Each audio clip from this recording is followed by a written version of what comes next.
What's up, guys? Welcome to GoGo Motor YouTube channel. So this is going to be a video on the recent work that I did on my 2003 BMW Z4, the 3.0i. I should probably record that video from the Z4 itself, but the problem is that car is so loud.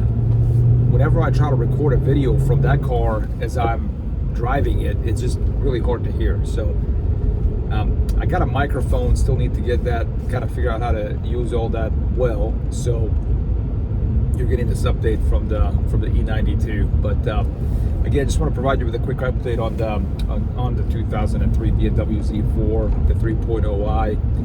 I just recently released a video talking about how, like, all the things that were, you know, quote unquote wrong with the car when I first bought it, and really just a good overview of all the things that everybody should expect to have to replace on, you know, a car that at this point is 20 years old and has about, you know, close to 100,000 miles. So recently I effectively did, and I don't want to say an engine overhaul, but I made some of the fixes that you should expect to have to make if you buy a Z4, the first generation Z4 in this day and age, in the 2020s. The first one being is that the car had an oil leak. So that's not surprising. That's pretty much expected for any older BMW, certainly any BMW that's, you know, 20 years old and has close to 100,000 miles. And I knew that I had the oil leak when I first got the car, but it wasn't that bad. But this year I started noticing that whenever I took the car out of the garage, there will be an oil puddle in the, you know, in the garage bay. So time came to go ahead and get that replaced. The other part was related to, I guess, the PCV AC system overhaul. That's a problem on the M54 engine that pre-LCI Z4s, the E85s came equipped with, and it wasn't holding the pressure well. And it's one of those things that, you know, if it's not holding the pressure well, if you've got issues with, like, the coolant and the antifreeze leaking, it can create, obviously the engine can overheat, and, you know, that can have the drastic consequences on the engine. So I knew I needed to replace that as well, and I didn't really want to do any of that work in isolation. I wanted to do all that work at once. That way you kind of, you know, generate a lot of savings on, you know, on the work by having it all done at once. It's that mechanic's already in there, which is what I did. So I ended up replacing the oil pan gasket, ended up replacing the water pump and the thermostat. Also ended up replacing the like the coolant lines.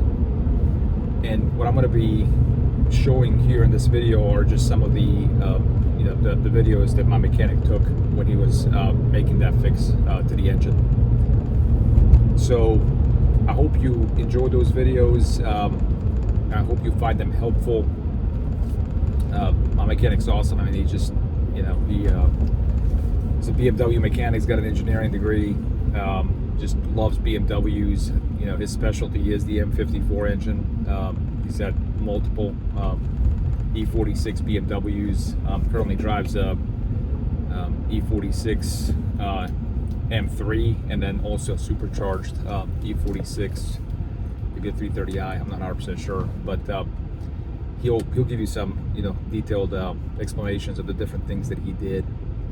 But that's probably something that you're going to have to do as well if you buy the car in this day and age. So I hope you find the video helpful. If you do, give it a thumbs up, subscribe, and stay tuned for more videos.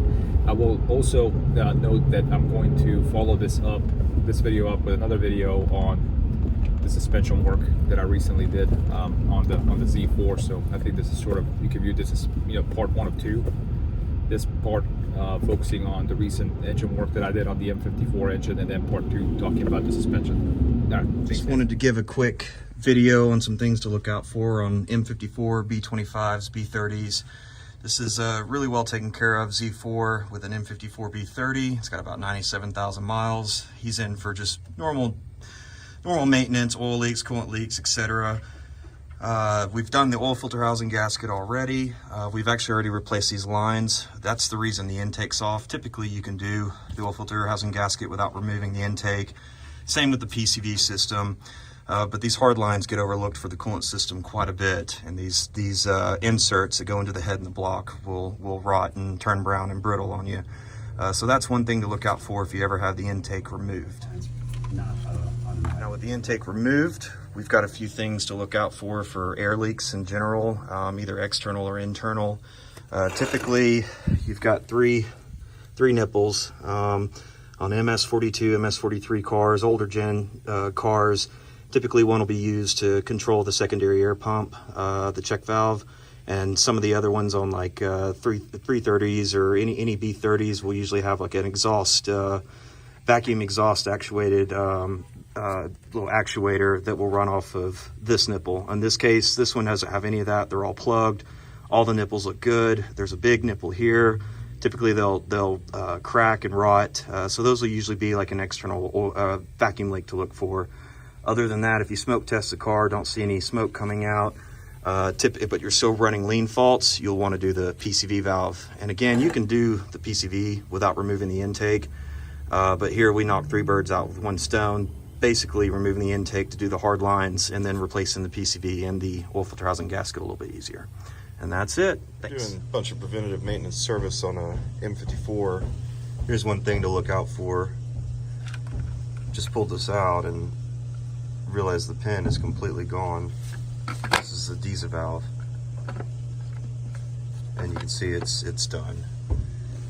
Luckily for us, the pin is still right here. These things are known to be pulled into the engine, so this is a lucky situation.